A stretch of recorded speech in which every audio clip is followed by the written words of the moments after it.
grand plaisir d'accueillir la cérémonie de lancement de l'université Lean Six Sigma au Maroc. Je remercie toute la présence. Je remercie aussi M. Bernard Mury, donc président de l'université Lean Six Sigma en France, qui a fait confiance à notre structure et puis à notre capacité à travers notre programme Greenbelt à répondre aux exigences donc, de l'université Lean Six Sigma. Je remercie aussi M. Mouzoua, qui s'est porté volontaire pour disons, la gestion et puis le développement de l'université Lean Six Sigma au Maroc. Rapidement, donc, l'année prochaine, on lance un certain ensemble de projets. Donc avec l'école d'Estia qui sont basées sur Biarritz, on lance une double diplomation, c'est-à-dire nos étudiants au 4e, 5e année, ils vont passer 2 ans en France, ils vont avoir notre diplôme ISTIM Bac+5, un diplôme d'ingénieur d'État français sur la filière génie industriel et génie logistique. On démarre l'année prochaine le master en génie civil. Donc je vais profiter de l'occasion pour vous présenter notre offre Six Sigma. Alors, comme disait M. Mouzoua tout à l'heure, il y a bien des niveaux Black Belt, Clean Belt qu'il a bien présenté, mais à côté il y a d'autres ceintures, notamment le niveau Yellow Belt, qui est plutôt destiné à des gens qui viennent en support au Green Belt sur des projets Green Belt, ou bien c'était pas dans des projets Six Sigma, donc c'est des promoteurs de changement. Et en haut de l'organisation, on retrouve le formateur de toute l'équipe qui est le Master Black Belt. Sachant bien sûr que même des Black Belts peuvent former des niveaux, par exemple le Green Belt, pour travailler sur des projets. Pour le Green Belt, c'est surtout des projets à dimension normale. M. Mouzoua pourra mieux expliquer ceci. Et puis Black Belt, c'est surtout pour des niveaux experts, des niveaux, disons, des projets complexes. Alors, à côté, dans chaque organisation, on retrouve un champion qui est le donneur d'ordre, qui est en quelque part le client du projet. Et derrière, c'est le champion à la fois qui donne l'ordre de démarrer un projet, qui émane le besoin. Et justement, c'est aussi la personne qui fait un retour aussi derrière la réussite ou pas d'un projet. Alors, à l'ISTIM, nous savons en fait, nous sommes en mesure de vous proposer l'ensemble de ces formations-là. Plus encore, aujourd'hui, avec un partenariat avec XL Formation, nous sommes en mesure d'offrir aussi la formation stratégique, niveau stratégique champion. J'ai choisi plutôt de zoomer sur la formation Green Belt, mais sur demande, je peux vous fournir d'autres informations sur les autres niveaux. Mais donc là, je choisis de vous présenter le Green Belt dans la mesure où c'est la prochaine session qui aura lieu. Alors, notre programme, il est dans le respect, disons, de la procédure de la norme AFNOR, et il s'axe sur 4 volets. D'une part, nous avons 9 jours en présentiel. Sur les 9 jours en présentiel, les participants ont l'occasion d'avoir déjà un rapport, bien sûr, théorique, le savoir, comme disait M. Mury, mais aussi d'avoir une partie pratique, soit un logiciel statistique qui est assez reconnu et connu à l'échelle internationale et apprécié sur les problématiques Six Sigma, donc qui est Minitab. Donc tout cela dure en 9 jours. Mais justement, pour valider ses compétences avec un savoir-faire et puis un savoir-être, là-dessus, on passe vers un projet en entreprise. Et là, je me bascule sur la question de madame qui nous demandait tout à l'heure, oui, une formation, mais derrière, il faut aussi l'appliquer. Un accompagnement, un coaching. L'ISTIM sur son site offre à chaque participant un coaching personnalisé, des séances de coaching et un accompagnement tout au long de son projet. Alors cette formation-là, pardon, et là ça fonctionne. Donc la formation dure à peu près 4 à 6 mois, donc ça selon aussi la durée du projet. Et donc, tout au long de la formation théorique, les participants auront l'occasion de parcourir l'ensemble du cycle d'EMAI qui vous a été présenté tout à l'heure. Alors, niveau offre, naturellement, nous sommes associés avec l'université du Lean Six Sigma. Et dans cette mesure-là, la formation suit un processus de certification selon la norme AFNOR. Et là-dessus, chaque participant devra passer à la fin de la formation un examen QCM préparé par l'Université du Lean Six Sigma Maroc. Il devra par ailleurs bien sûr préparer son projet et l'exposer devant un jury de l'Université du Lean, l'organisme certificateur. Et donc pour finir, il y a un retour de l'entreprise à travers le contrôleur de gestion, par exemple, sur les gains opérationnels et financiers qui ont été réalisés pendant le projet. Donc la durée est de 9 jours et chaque participant bénéficie d'un coaching à côté qui est personnalisé. Donc le tarif est de 29 500 dirhams hors taxe par participant, sachant aussi qu'on sait proposer la formation sur mesure par entreprise. Donc si votre entreprise souhaite former un groupe de Green Belt, je vous invite à me contacter et on pourra vous dimensionner une offre sur mesure. La prochaine session interentreprise aura lieu en septembre 2012 pour information. Et donc tous nos formateurs et coachs sont des Master Black Belt ou des Black Belt. Alors si vous choisissez ici, vous choisirez automatiquement une reconnaissance internationale parce que on obéit à la norme. Par ailleurs aussi, vous aurez tout au long de votre formation des témoignages de consultants, Master Black Belt et Black Belt. Je ne vous cache pas même qu'au niveau interentreprise, c'est assez intéressant parce que vous aurez l'occasion aussi d'échanger entre participants et de faire du benchmark sur les bonnes pratiques qui se passent dans d'autres entreprises. Vous recevrez naturellement une documentation détaillée sur les Six Sigma. Comme je vous disais aussi, il y a du coaching personnalisé par personne, par participant. Et donc, avec Minitab d'un côté, avec la formation théorique, on sait vous proposer une formation qui allie à la fois théorie et pratique. Notre désir, c'est finalement de vous former à l'autonomie. Vous aurez l'occasion effectivement aussi de bénéficier de nos salles d'informatique, à la fois dans la formation, pour pratiquer Minitab, mais aussi pour l'utiliser pour vos propres projets, pour l'avancement de vos projets en entreprise. Alors, comme je vous disais aussi, par ailleurs, on sait aussi vous proposer du Black Belt, du Yellow Belt en Six Sigma. Pour cela, il suffit de nous consulter. Et très bientôt, en novembre, nous lancerons le 1er et 2 novembre. Nous aurons une formation champion en collaboration, en partenariat avec l'organisme XL Consultant. Par ailleurs aussi, on sait vous proposer le management à travers le diplôme universitaire d'Artois, avec lequel on aura aussi une possibilité de certification selon la norme.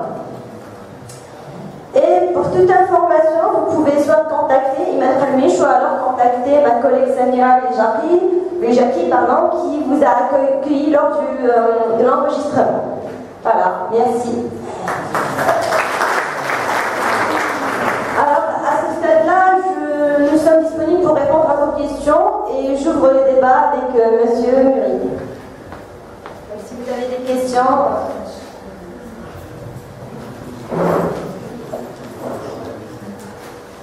Tout à l'heure, vous avez dit que pour s'inscrire, il faut venir avec un projet. Alors, comment on peut présenter notre projet? Est-ce qu'il y a une format spécial? Est-ce qu'on vient avec des objectifs chiffrés? Alors qu'on ne sait pas si... moi, personnellement, je ne sais pas si le Six Sigma pourrait être appliqué au projet que si vous avez décidé, si vous voulez faire une formation Green Belt, l'animateur qui va animer le Green Belt, qui est un luxembourgeois d'ailleurs, vous téléphonera et discutera avec vous sur cette spécialité.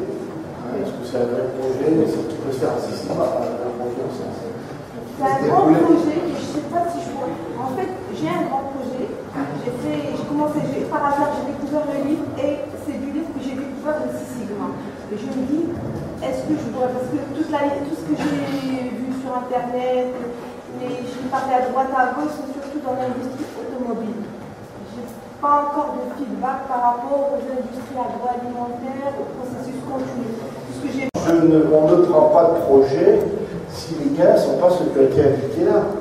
On ne va pas passer des mois à faire un projet, vous avez vu la durée, quand on a la formation, on commence à connaître, ça peut 4 à 6 mois pour gagner 10 000 euros.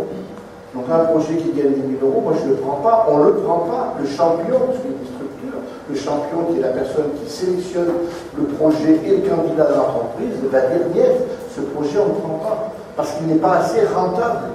Il n'est pas assez rentable. Et pourquoi on dit ça? Parce que si c'est pour faire un projet qui gagne 10 000 euros par an, le patron ne va pas donner les ressources, Mohamed. 15 jours après, un mois après, un nouveau projet qui va couvrir ce projet-là. Même si on dit un green belt c'est 20% du temps, c'est pas aussi évident que ça dans les entreprises que le patron il lâche quelqu'un à 20%. Donc c'est difficile. Je vois beaucoup de green belt ou black belt encore plus travailler le samedi et le dimanche, mais c'est ce qu'on a dit au départ. De toute façon, c'est pour vous, c'est une formation qui restera dans votre tête. Donc, c'est vrai que ce n'est pas évident. Alors, la certification, elle a été exposée, c'est d'avoir suivi toute la formation, fait un projet, réussi le projet, fait un projet du grade demandé. Si vous demandez l'âge quand même de la personne qui le fait, passer donc des tests, des connaissances, un entretien oral, et puis présenter son projet devant le jury. Les diagrammes de Pareto, ça ne passera pas. Le certificat de gain financier, je sous-signais le contrôleur de gestion, ça a un gain. Vous avez abordé un point très important, et c'est que l'idée, d'après cette initiative, c'est en même temps réussir son projet, à la fois se former, donc à la fois être certifié, et en même temps développer un projet au sein de l'entreprise pour générer du profit. Donc ma question au fait, quel est votre processus d'évaluation pour décider sur le retour d'investissement pour une entreprise qui peut être générée? Donc, dans les deux cas, green belt pour les 50 kg euros ou les black belts pour générer un profit de 100 kg. Voilà, alors là on parle au niveau des formations, on n'est plus dans l'université Cécile-Mans. Parce que pour être certifié, il faut avoir fait la formation, fait le projet, avoir fait les gains financiers. Donc c'est le formateur, le master black belt de l'organisme de formation, que ce soit Estime ou d'autres organismes, qui va évaluer le potentiel du projet du candidat. Le candidat doit arriver avec un projet, un processus à améliorer, et c'est ensemble, il faut dire quel est le gain, quel est le pourcentage de non-conforme, quel sont les niveaux de stock, quel est le niveau de PRS, quel est les surconsommations d'énergie qu'on a dans l'entreprise. Et face à ça, on fait des précalculs de nos gains. Ça va gagner quoi? Ça gagne que les sommes faibles, on abandonnera un projet. Si on évalue à la louche, j'allais dire, que ça va gagner beaucoup d'argent, on va accepter le projet. Mais dans la phase D, comme l'a dit Mohamed, dans la phase D, définir le projet, on fait une charte projet, où il y a entre autres dedans les formules, il y a les indicateurs opérationnels, le TRS, le taux de revenu, le taux de ceci, le lead time, tout un tas d'indicateurs, et les formules pour valoriser financièrement le gain. Donc des indicateurs opérationnels et des indicateurs financiers dont on définit la formule. Et à la fin, on dit, ben, ce projet-là, il peut gagner 2 millions de dirhams, par exemple. Et à la fin de la charte projet, on a la signature en bas à droite du contrôleur de gestion. Ce n'est pas que des projets du type DMAIC. Je vous ai parlé dans le transparent d'avant. L'amélioration qu'on va appeler continue, l'amélioration continue, une démarche sur le long terme, où on va travailler sur le mode de management, sur le comportement des gens. Nous, on va mettre des outils en utilisant, bien évidemment, cet outil que vous connaissez, le PDCA, par le Check Act, de BNI, et on met derrière la classe du système management de la qualité, et puis on va travailler sur des démarches du type TPM, du type 5S, les audits internes, le traitement des non-conformités, la supervision active, le management visuel, qui sont des outils, si vous voulez, de management, car le Lean, c'est quoi le Lean? Ce ne sont pas des outils, le Lean Management, le Lean Manufacturing, c'est un mode de management et un mode d'organisation qui utilise des outils. Il faut bien penser que c'est un mode de management qui doit se focaliser sur les tâches à valeur ajoutée que le client est prêt à payer. avec la fameuse chasse au Bouddha, hein, au ouest, au gaspillage. Et donc, ce lean, c'est une démarche continue. Et ce continu, on pourrait être là en utilisant ces outils-là de supervision active pour redonner de l'autorité au chef d'équipe, à l'encadrement direct. Car la valeur ajoutée, elle vient des opérationnels, elle vient du terrain. Elle ne vient pas d'en haut. La valeur ajoutée est construite tous les jours par les opérationnels. Donc voilà, cette démarche Lean, qui est un projet d'entreprise qui va se déployer sur 2-3 ans, avec une roadmap incluant tous ces outils-là, il y en a d'autres bien évidemment, ça va être des petites actions tous les jours qui vont permettre de transformer l'entreprise. Et de temps en temps, il faut se faire des ruptures, des percées. Et là, on fait rentrer le DMAIC. Alors le DMAIC en Lean Six Sigma qui est là, travaille sur des processus. Ne pas confondre amélioration d'un processus que traitement d'un problème. Méthodologie de résolution de problème. QOCP, COCF, Pareto, brainstorming, 5M, 5P, toutes ces choses-là. Là, on va travailler sur un processus stratégique, processus de l'entreprise stratégique. Mais on a d'autres manières d'avoir des ruptures, des percées. On a les chantiers Kaizen, peut-être que vous connaissez, vous avez travaillé. On prend un secteur, on prend un bureau, on prend un atelier, et en 5 jours, on améliore considérablement ce secteur, cet atelier, en faisant du SMED, en faisant du 5S, en mettant en place du management visuel, etc. etc. Voilà, donc, et là, on va utiliser le DMAIC avec derrière quelque chose qui est très important qu'on oublie, c'est la standardisation. C'est la standardisation qui est importante. Donc on va, dans une démarche d'amélioration permanente, il va falloir faire la roadmap et avoir des chantiers par percée comme ça, quelle que soit leur nature, il y a aussi du logistique au niveau de l'entreprise, et puis d'amélioration continue. Voilà. Alors, les démarches, quand on est dans cet esprit-là, on va y avoir, il faut se bâtir une roadmap sur 2-3 ans qui va nous faire avoir une démarche top-down, c'est-à-dire sur le long terme, de la formation en l'action, de la motivation, de la direction. On va travailler sur l'aspect comportement, l'aspect culture, on va descendre pour une fois il marche. C'est parti, là il ne fonctionne plus. Et puis donc il faut qu'il y ait ça, mais il faut aussi qu'on ait des chantiers, des gains rapides. Les entreprises, les chefs d'entreprise et même tous les acteurs vont pas attendre quelques mois, plusieurs mois pour avoir des résultats. Donc on a une approche bottom-up avec des chantiers, que ce soit des Kaizen, que ce soit des Green Belt, des Black Belt, dans nos ateliers. Il y a du mot lean, donc c'est quelque chose qui est flexible. Et en fait, un système de production qui est lean, c'est un système de production où il n'y a pas de gaspillage, il n'y a pas de rigidité, donc c'est totalement flexible qu'on peut configurer comme on veut pour répondre à exactement la demande du client. Donc ça, c'est ce qu'on appelle le lean, ou ce que vous allez trouver, je dirais, dans la littérature, le lean manufacturing, le lean management, etc. D'une manière générale, c'est ça le lean.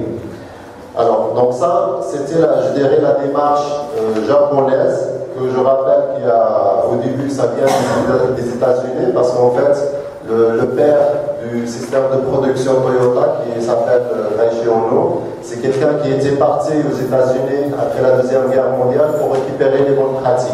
Donc, il a visité des usines de construction automobile pour chercher les bonnes pratiques. Sauf qu'il n'a rien trouvé dans les usines. Il n'a pas compris comment les Américains ils arrivaient à faire de la productivité. Et un soir, il est sorti dans un supermarché et puis il a vu quelque chose qui a attiré son attention. C'était le fait que dans les supermarchés, vous avez des rayons, les clients ils viennent, ils se servent, et puis vous avez des personnes derrière qui sont en train d'alimenter en permanence. Donc il n'y a pas énormément de stock. Mais par contre, c'est alimenté au fur et à mesure. Et donc là, il a eu l'idée de dire, en fait, si on veut être productif, il faut qu'on ajuste notre système de production en réduisant au strict minimum le temps qui se passe entre le moment où on reçoit une commande du client et le moment où on lui livre le produit fini. Donc, ça leur a permis de, je dirais, de surmonter les difficultés financières qu'ils ont rencontrées après la Deuxième Guerre mondiale, où le Japon était, je dirais, au bord de la faillite. Et donc c'est ça, je dirais, l'origine du Lean et comment il a été développé au niveau de Toyota et au niveau du Japon. Donc derrière, ça c'était l'histoire, je dirais, de Toyota dans le monde de l'automobile. En parallèle, il y avait une autre histoire. Vous connaissez la société Motorola. Dans les années 70, il était une société leader dans le domaine de l'électronique. Et puis, il y avait les sociétés japonaises qui ont commencé à prendre des parts de marché et à s'imposer. Et donc, Motorola, il a commencé à avoir peur que les sociétés japonaises prennent le dessus dans le domaine de l'électronique. Et donc, ils étaient obligés de chercher comment, au niveau de l'électronique, on peut trouver une démarche pour améliorer la productivité et surtout améliorer la qualité. D'où l'invention de la méthode Six Sigma, donc, qui a été à l'origine en fait destinée à un procédé de fabrication dans le but de réduire au strict maximum la variabilité. Pourquoi réduire la variabilité? Parce que dès qu'on a de la variabilité, on a forcément des problèmes de qualité. Donc, le Lean, c'est une démarche qui vient du Japon. Le Six Sigma, c'est une démarche qui vient des États-Unis. Les deux méthodes, je dirais, s'affrontaient et on avait toujours un choix, on se posait toujours la question, est-ce que j'utilise la méthode Lean ou est-ce que j'utilise la méthode Six Sigma? Et puis, dans la fin des années 90, début des années 2000, il y a un certain nombre de personnes qui se sont dit, et en fait, pourquoi on oppose les deux méthodes? Les deux méthodes sont complémentaires. La première, elle permet d'améliorer la productivité, donc par exemple réduire le temps d'écoulement, le temps que passe un produit pour sortir, et puis le Six Sigma qui permet d'améliorer la qualité. Ben, ils ont eu l'idée qui paraît, je dirais maintenant simple, mais qui était géniale, de marier et de mixer les deux méthodes.